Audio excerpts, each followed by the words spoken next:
سلام دوستان یوتیوبی من. طور شما خوب میدونید در فیسبوک ما یک آزمون داریم پیشگویی از شما و توفه از ما و هر هفته دو نفر صاحب جایزه میشوند. یکی صاحب جایزه اول این توی فوتبال است و دومی پیروهن با نوشتجات دسته های منتخب اروپایی که تقدیم میگردد. چون شما درخواست کردید که ما آزمون خود را در شبکه یوتیوب هم راه اندازی کنیم، امروز ما مقصد داریم که اولین و نخستین آزمون خود را هم پیشکش شما گردونیم. شرط های آزمون چگونه است؟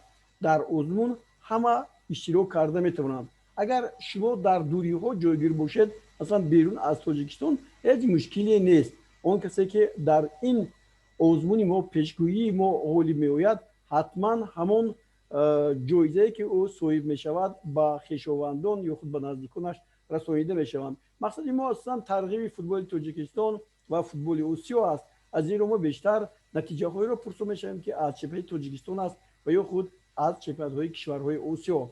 از این رو خوب آماده شوید و من بعد همین لحظه هایی که شما ما رو میبینید، همون نتیجه هایی که ما پیشکش شما میکنیم میتونید با زیر اون در همون جایی که کامنت یعنی شرط نوشته میشود نتیجه های پیشگویی میکرده خود رو به ما رسونید. در نتیجه بعد یک هفته یعنی جنبه شدن بازی ها ما اون شرح هایی که شما دارید و اینوبت میگیریم و در یک جایگی با اونهایی که در شبکه فیسبوک هم با ما هستند مطرح میشود و کسی که غالب بیاید حتما صاحب جایزه میگردد.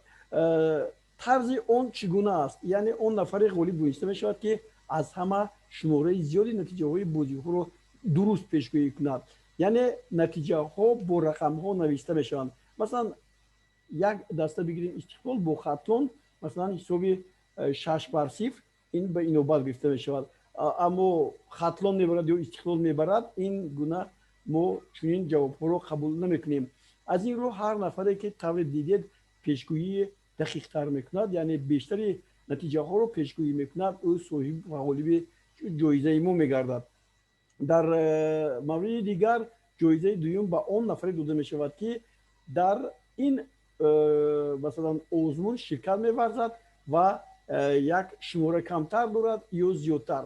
اگر در موردی که دو نفر پیشگویی سه نتیجه رو درست پیشگویی کردن، اون وقت ما قرعه کشی میکنیم. یکی صاحب توپ میگردد و دیگری صاحب پیروهن. یعنی به همین منوال هر کسی که مثلا زیادتر شماره مثلا جواب ها برابر باشند، اون وقت قرعه کشی می شود. تو 10-15 نفر برای قرعه کشی و صاحب شدن جایزه ها مبارزه میبرد که ما اون رو توسط آنلاین برای موندیم و هر وقت در همین شبکه یوتیوبی ما اون نشر می شود. یعنی همش شفاف است.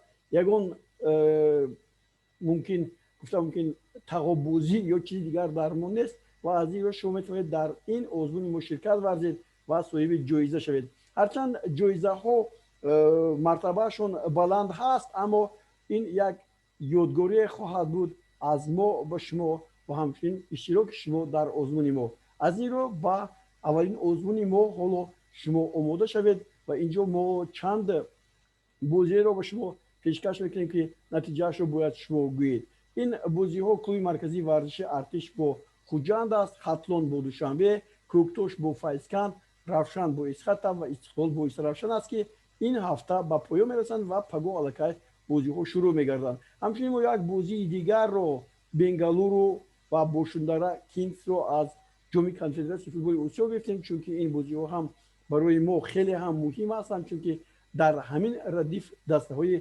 تاجیکستان هم شرکت می‌ورزیدند. این سال تولید خوجند همچنین رفشن کلوب در اون اشتراک ورزیدند، اما با مرحله دیگر نبرآمدند. اما این بازی هایی که حالا میگذارند در شرق آسیا هستند و از نتیجه اون هم بهره ور میشد و پس با ما باشد و در آزمون ما شرکت ورزید.